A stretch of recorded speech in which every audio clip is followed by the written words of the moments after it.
Welcome to our third message in the Game Changer series. We want to start by thinking about the Second Great Awakening.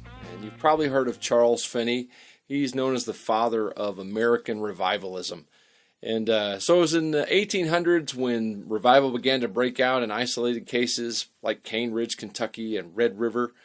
And in those places, strange things started to happen. People began to awaken to God, and there was a realization that God was real, and people began to actually know God. What this produced in people's lives in the Second Great Awakening was a return to righteousness, doing the right thing.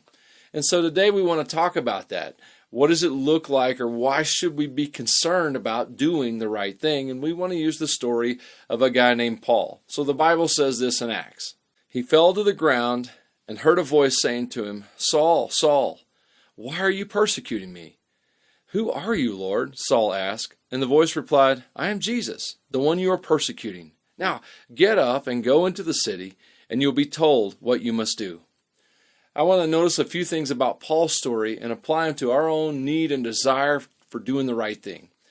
Let's look at it from the aspect of how that God cares for us and how that God's care for us becomes righteousness in our life. So first, let's consider this. God cares about who you are. He cares about your identity. Notice that Jesus says to Paul, "I am Jesus," and then a few verses later, he says, "You are Saul, my chosen instrument." Notice how Jesus connects Saul and his future plans, what he wants him to do, with who Jesus is.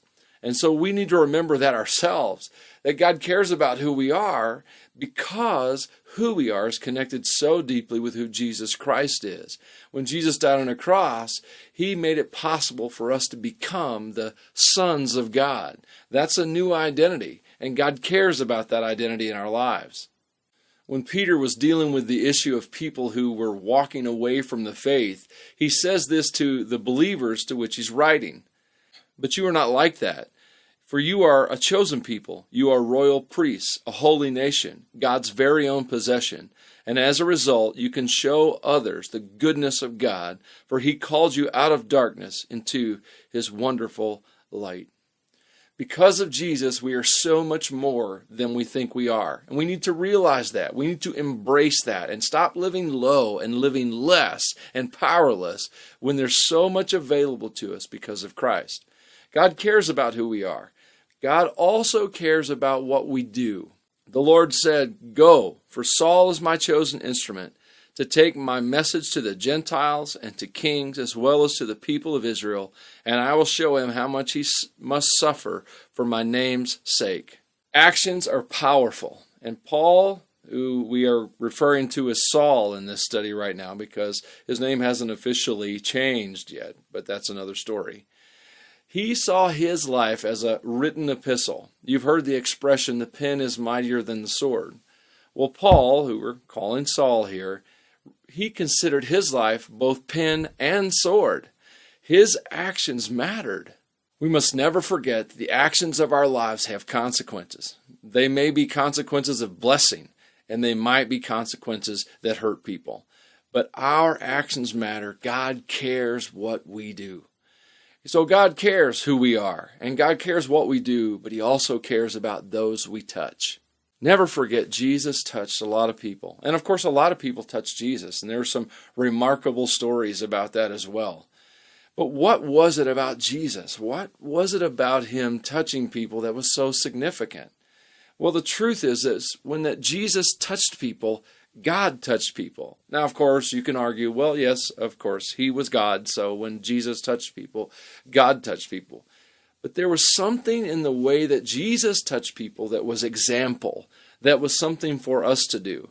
Notice that Jesus spent so much time in prayer. What was he doing in prayer? Well, he was connecting with his Father. He was connecting with God. In that connection and out of that connection, he then went and touched people. And when he touched people, he touched them with God. And that's our lesson.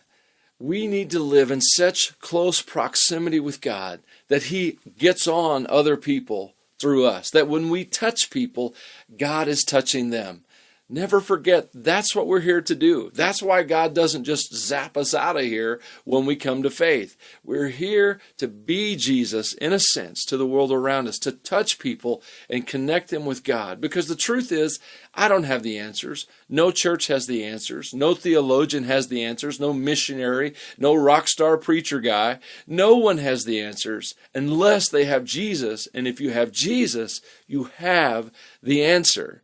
Now, Jesus came to touch people, and that's what he sent us to do. He said this in John, "Peace be with you. As the Father has sent me, so I am sending you." This is the ultimate right thing to do, to give people Jesus, to touch people with Jesus. Our actions matter. We live in a world, and especially in the arena of faith, where people believe what they do has no consequence because God's grace is so good.